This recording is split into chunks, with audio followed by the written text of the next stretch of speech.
There is a silence that speaks louder than any apology, a stillness that holds more power than any explanation. This is the story of a man who learned that truth in the crucible of humiliation. His name was Alexander Vance, and for 42 years he believed that to be understood was to be safe. He built his life on a foundation of reasons, justifications, a constant, quiet defense of his own existence. He was a man of logic, and logic, he thought, was an unassailable fortress. But fortresses have gates, and gates can be stormed. The world does not care for your reasons. It cares for your results. It cares for your posture. When you step into a room, you are not judged by the truth you hold in your heart, but by the reality you project into the space.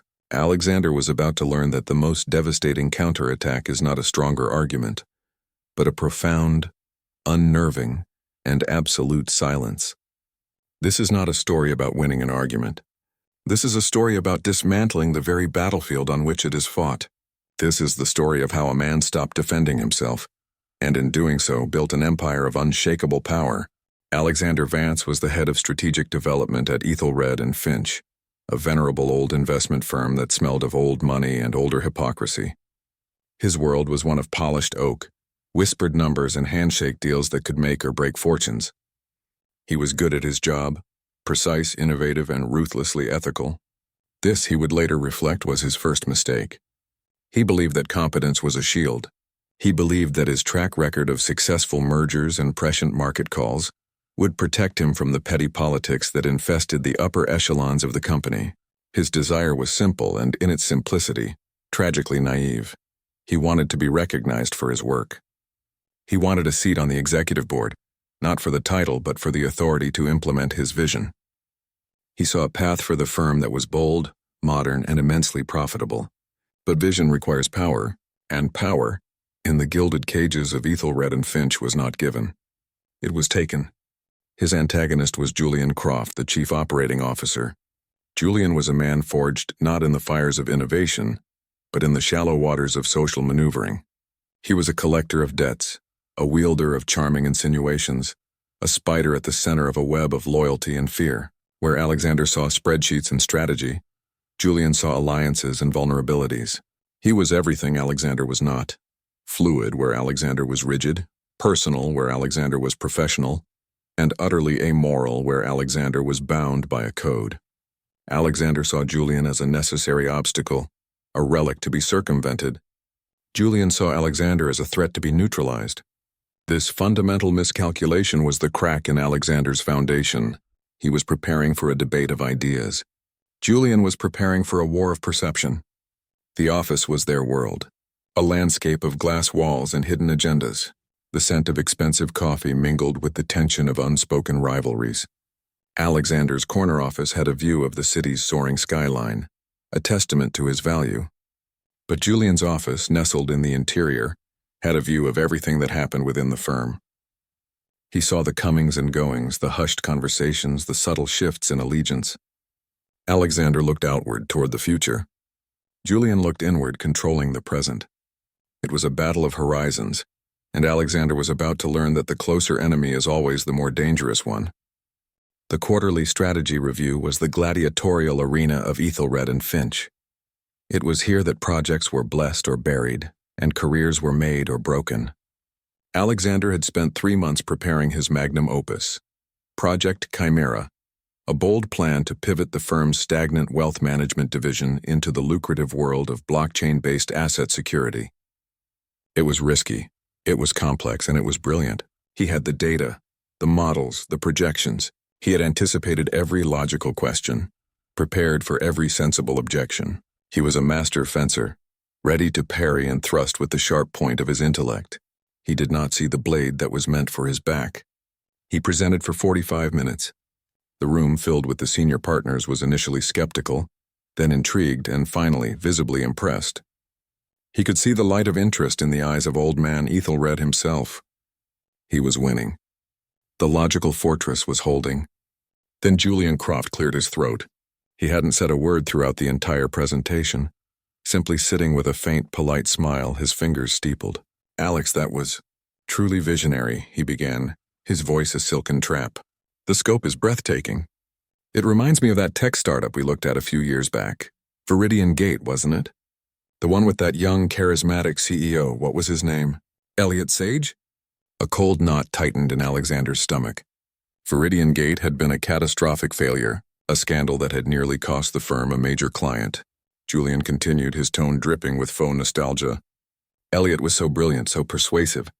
Had all the data, just like you. We were all so taken with it. Enthusiasm. He paused, letting the comparison hang in the air, toxic and unignorable.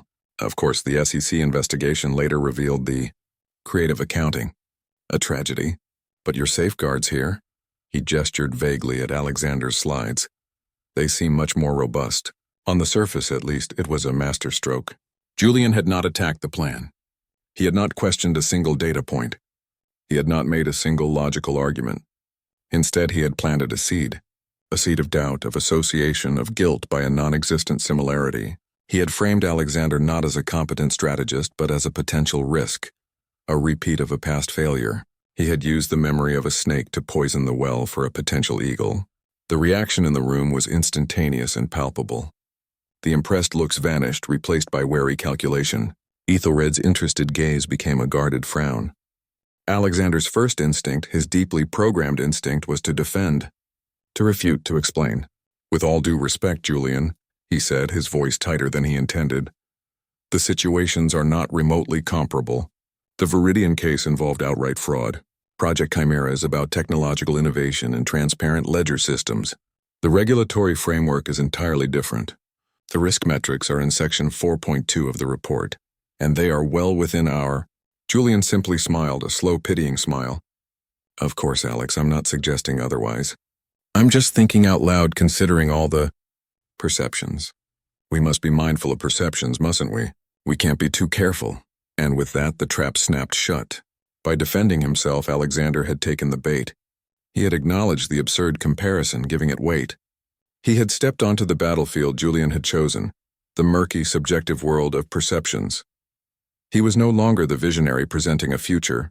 He was a man on trial, desperately pleading his case against a ghost. The power in the room, which had been flowing toward him, reversed course in an instant. It flowed toward Julian, the calm, cautious voice of reason, the protector of the firm's reputation. Project Chimera was tabled for further review. It was a death sentence. Alexander walked out of that room, the taste of ash in his mouth. He had lost. Not because his idea was bad, but because he had fought the wrong war with the wrong weapons. The inciting trigger was not the attack itself, but his own reaction to it. He had defended, and in doing so he had surrendered all his power. The days that followed were a slow, corrosive burn. Alexander replayed the meeting in his mind 1,000 times, each time feeling the hot flush of humiliation. He had been outmaneuvered, and the worst part was that he couldn't articulate how. He had the facts on his side. He had the logic. How could something so insubstantial as perception dismantle something so solid as a well-researched plan? He tried to rally support. He scheduled one-on-one meetings with the partners. He sent follow-up emails with additional data, clarifications, point-by-point rebuttals of Julian's implied accusations. But his efforts had the distinct smell of desperation. The more he explained, the more he defended, the guiltier he appeared. He was a man trying to prove a negative, and the very act of trying to prove it suggested there was something to disprove. Psychological law 1, the principle of perceived validation. The more you defend against an accusation, the more validity you grant it. Your energy gives it life. Silence, by contrast, allows baseless attacks to wither and die in the emptiness they inhabit. He saw the looks in the corridors, the subtle avoidance of eye contact, the conversations that would halt when he entered the break room. He was being isolated not through any official decree, but through the silent collective agreement of the hive mind. Julian, meanwhile, was magnanimous in his victory. He would clap Alexander on the shoulder, ask how he was holding up, offer vague words of encouragement that were laced with condescension. Don't worry, Alex, we all have our off days. You'll bounce back. Every word was another twist of the knife, another reminder of his diminished status. Alexander stopped sleeping. He would lie in the dark, the ceiling a canvas for his failures. The confident strategist was crumbling, replaced by a paranoid, anxious shadow. He started questioning his own judgment. Was he too reckless? Was he blind to the risks? Had he, in his arrogance, become another Elliot Sage? Julian's ghost had taken up residence in his own mind. He began to observe Julian with a new clinical intensity. He saw how Julian never explained himself. If a project of his failed, he would simply reframe it as a valuable learning experience or a necessary strategic sacrifice. He never took responsibility, but he never defended himself against blame either. He simply let it wash over him, untouched. Alexander saw a junior analyst make a bold public criticism of one of Julian's pet projects in a meeting. Julian had listened, nodded thoughtfully, and said, "A fascinating perspective. Thank you for your passion."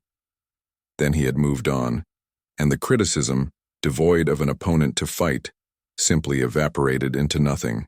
The analyst was let go 2 weeks later for not being a team player. Julian hadn't fought him. He had made him irrelevant. A cold, hard realization began to form in the pit of Alexander's stomach. He had been playing chess, thinking in terms of moves and counter-moves. Julian was playing a different game entirely. He was controlling the weather in the room. He was defining the reality that everyone else accepted.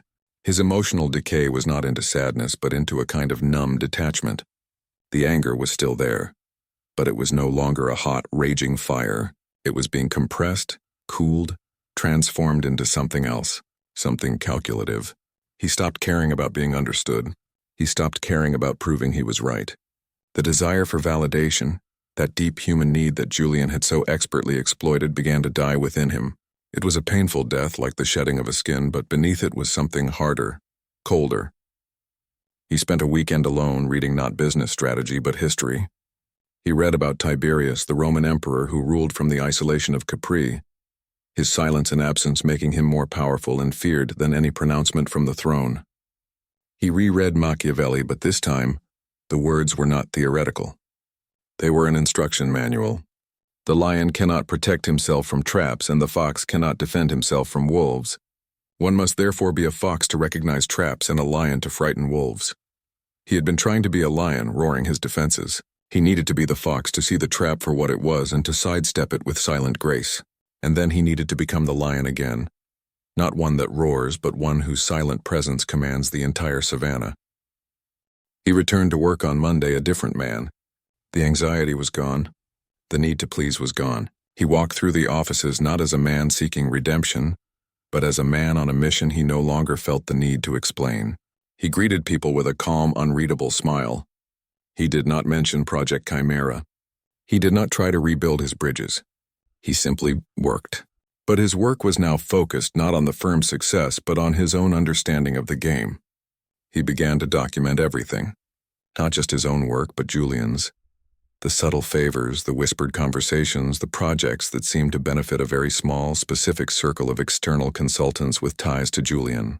He became a silent archivist of the truth, collecting facts not as weapons to be brandished, but as potential energy to be stored. The climax did not arrive with a bang, but with a memo. Julian, emboldened by his dominance, launched his own initiative, the Synergy Protocol. It was a bloated, expensive plan to consolidate several departments under his direct control, a naked power grab disguised as corporate efficiency. It was also, Alexander knew from his quiet research, riddled with conflicts of interest. The primary vendor for the new software system was a company owned by Julian's brother-in-law, at a cost 40% above market rate. The presentation for the Synergy Protocol was a mirror image of Alexander's own disaster. Julian was smooth, charismatic, painting a picture of a streamlined, unified future. The partners were nodding, compliant. It was going to be a rubber stamp. Then they turned to Alexander. "Alex, any thoughts from a strategic standpoint?" Ethelred asked, almost as a formality, a courtesy to a fallen man. This was the moment. The crossroads. The old Alexander would have seen this as his chance for vindication. He would have stood up, pointed a trembling finger, and unleashed all the evidence he had gathered. He would have accused Julian of corruption, of self-dealing. He would have tried to destroy him in a blaze of glory. The new Alexander simply leaned back in his chair. He let the silence hang for a moment, a calm, heavy thing. He looked not at Julian, but at Ethelred. Psychological law number 2, the law of strategic inaction. Often the most powerful action is inaction. Letting your opponent fully commit to their own strategy reveals their weaknesses far more effectively than any preemptive strike. "Thank you, Charles," he said, his voice even devoid of all emotion. Julian's presentation was, as always, very thorough. He paused again, his gaze sweeping the room, meeting the eyes of each partner for a brief, unsettling second. "I have no thoughts to add at this time. The proposal speaks for itself," and he said nothing else. The effect was electric. His silence was a void, and into that void every suspicion, every unspoken doubt came rushing in. Why wasn't he attacking? He had every reason to. He had been humiliated by Julian. If the synergy protocol was so clean, why was the one man with motive to destroy it choosing to say nothing? His silence was not agreement. It was an indictment. It was a silent scream that was far louder than any accusation. He had not defended himself against Julian's past attacks. He had not defended the firm from Julian's current proposal. He had simply stepped aside. He had refused to play the game. He saw the gears turning in Ethelred's head. The old man's eyes narrowed as he looked back at Julian's proposal. The cozy, compliant atmosphere of the room shattered. The unassailable narrative Julian had built now seemed fragile, constructed on sand. Julian, for the first time, looked uneasy. "Alex, if you have concerns, I'm sure we'd all like to hear them," he said, trying to force Alexander back into the role of the defender. Alexander offered a small, cold smile. "I'm sure you would, Julian. But I have none. I merely observe." He had become the fox, recognizing the trap, and the lion, frightening the wolf, all without moving a muscle. The vote on the synergy protocol was postponed, indefinitely. In the weeks that followed, an internal audit was quietly launched. Without Alexander's public accusation to unite people behind Julian, the whispers grew louder. The facts Alexander had gathered found their way, anonymously, to the right people. The conflict of interest was exposed. Julian Croft was asked to resign, with a strict non-disclosure agreement to prevent scandal. Alexander Vance did not get his job. He was offered Julian's position, the COO role. He declined. He had seen the other side of power. The boardroom, the titles, the constant need to manage perceptions, it was all just another, more gilded cage. The real power was the power he had discovered in his silence, the power of non-reactive autonomy. He left Ethelred and Finch and started his own firm. He took only a handful of clients, the ones who valued results over flattery. His reputation was no longer that of a brilliant but vulnerable strategist, but of a cold, unreadable, and devastatingly effective operator. People didn't know what he was thinking, and that uncertainty bred a deep, respectful fear. He commanded higher fees and absolute loyalty, not because he demanded them, but because his very presence implied that he was worth it. He never defended his decisions to his clients. He presented his strategy and his price. They could take it or leave it. Most took it, and they never questioned him again. The philosophical reflection is this: your need to be understood, to be validated, to have your reasons acknowledged is your greatest vulnerability. It is the hook by which others can control you, lead you into battles you cannot win, and drain your energy into the bottomless pit of their opinions. Machiavelli's trick is the ultimate emancipation from this prison. When you refuse to defend, you declare that your reality is not up for debate. You are not a statement to be questioned. You are a fact. You are the judge, not the defendant. This does not make you invulnerable to attack, but it makes you immune to the poison of the attack. It flips the power instantly because it shifts the burden of proof from you to your accuser. It forces the world to contend with you on your terms or not at all. In the end, Alexander Vance learned that the strongest fortress has no gates. It is simply a mountain, silent and immovable, and it lets the storms break against its sides. Vance's new firm was not in a gleaming tower of steel and glass. He had chosen a renovated warehouse in a part of the city that was all brick, exposed beams, and quiet ambition. The air didn't carry the scent of old money and anxiety, but of coffee, old paper, and the quiet hum of focused intent. There were no glass walls. The walls were solid, absorbing sound, protecting silence. This was not a stage for performance. It was a sanctum for execution. His method of operation was radically transformed. He took on only 3 clients that first year. He didn't pitch. He didn't present. He listened. A potential client, a brash tech CEO named Miriam, came to him after a disastrous product launch had cratered her company's stock. She spent an hour in his office laying out her situation, her voice frayed with panic. She detailed the media attacks, the shareholder lawsuits, the internal mutiny. She waited for his advice for the brilliant strategy she was paying a fortune for. Vance simply steepled his fingers, his gaze unwavering. He let the silence stretch after she finished, a silence so profound it seemed to absorb the echo of her distress. "Your problem is not the product," he stated, his voice flat, devoid of reassurance. "Your problem is that you are reacting. You are issuing press releases. You are apologizing. You are defending. You are feeding the beast, and you are surprised it is growing stronger." He leaned forward, a minimal, almost imperceptible movement. "You will do nothing." Miriam stared at him, incredulous. "Nothing? The board will fire me. The company will collapse." "Perhaps," Vance replied, unmoved. "But if you continue on your current path, that is a certainty. You are trying to put out a fire with gasoline. Stop pouring the gasoline." He outlined his terms. She would cease all public communication. She would cancel all media appearances. She would not respond to a single email from the press. She would go dark. Internally, she would not justify her actions to her board. She would simply state that a new, unassailable strategy was being developed and required her complete focus. She would not defend her past. She would act as if her future was already a foregone conclusion of success. It was a terrifying gamble. It required a level of faith that felt like insanity. But Miriam, backed into a corner, had no other choice. She agreed. For 2 weeks, there was silence from her company. The media, starved of the drama she had been providing, grew bored. The narrative, with no new fuel, began to sputter. The attacks became repetitive, then faded, replaced by newer, juicier scandals. The silence was not perceived as guilt, but as unshakable confidence. On the 15th day, Vance had Miriam release a single, terse statement, not about the failed product, but about a groundbreaking, exclusive partnership with a monolithic Japanese tech firm, a deal Vance had quietly orchestrated in the background while the world was watching the circus.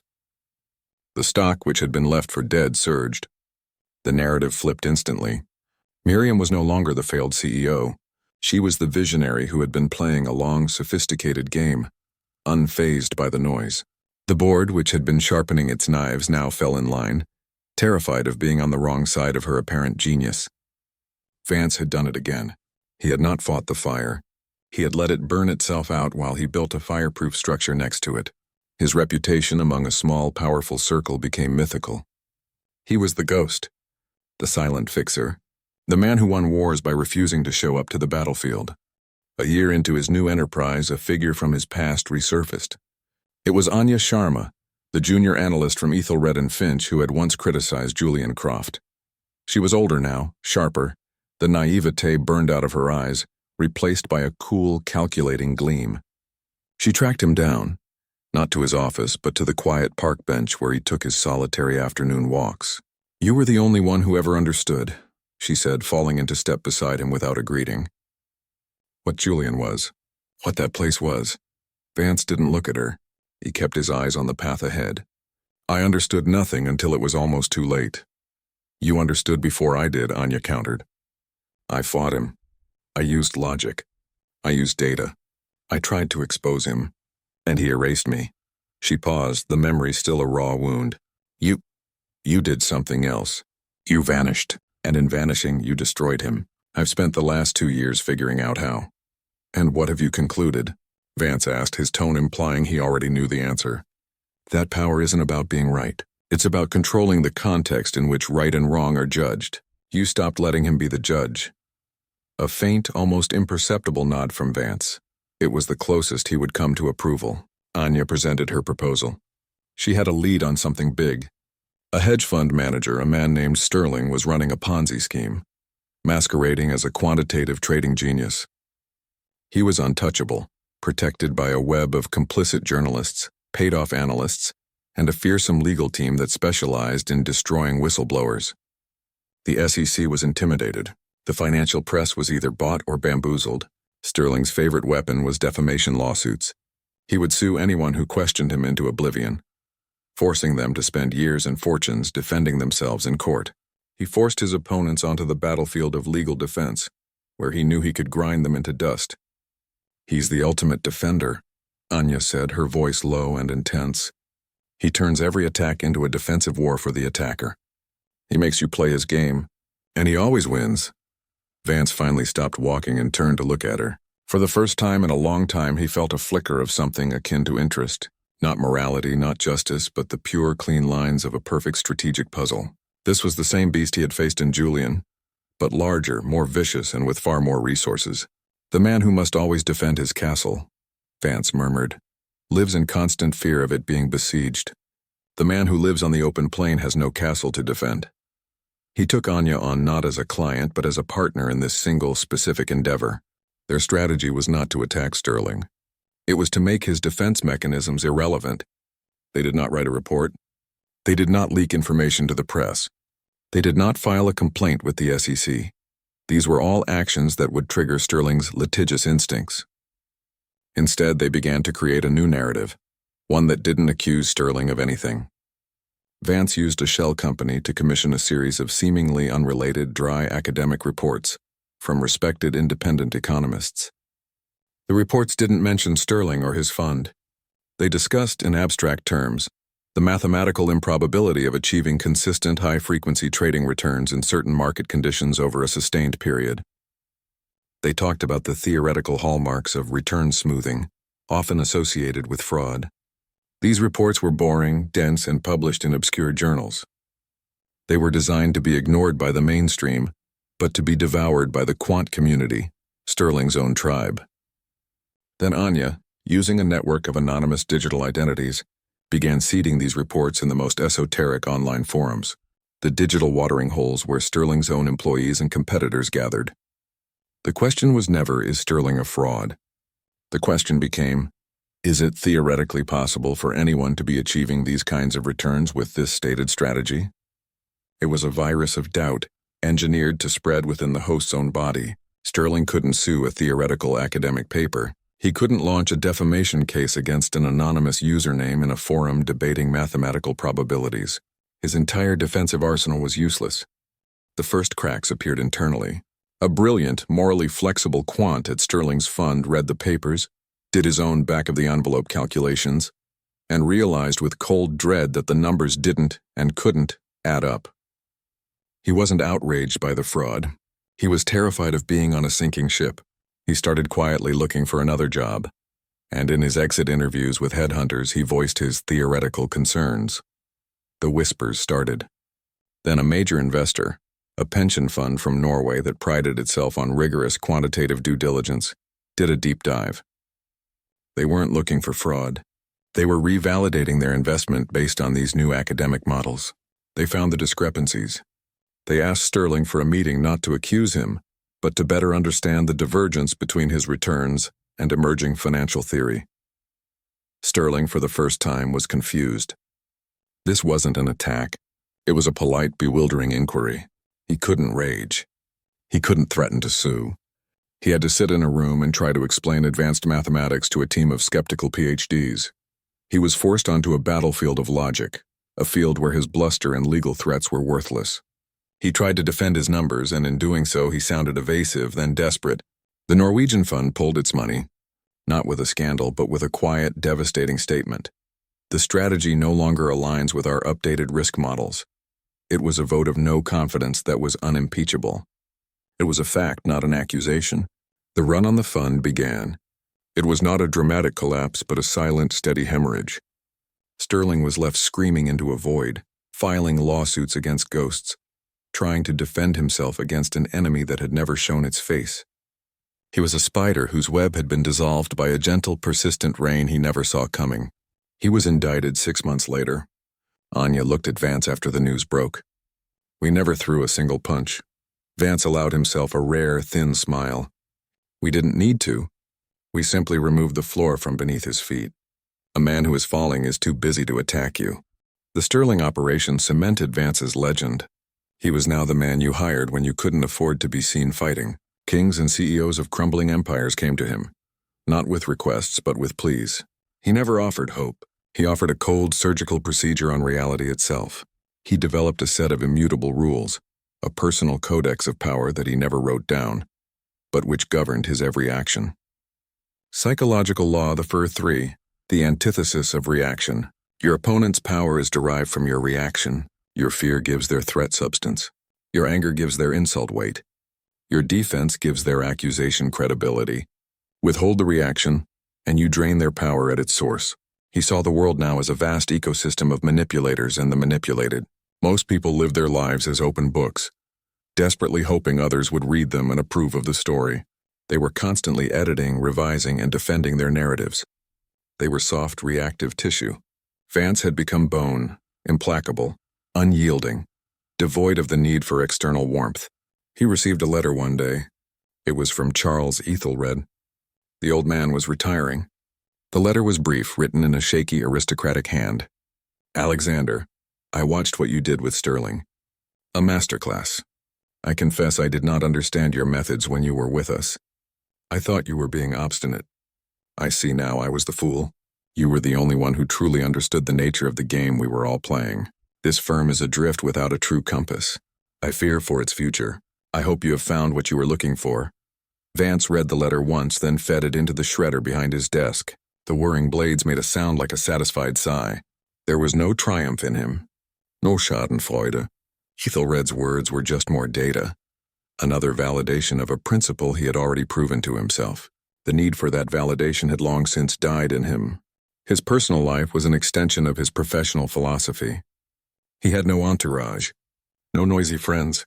He had a few relationships, but they were with women who, like him, valued their own autonomy above all else. There were no dramatic breakups, no jealous scenes.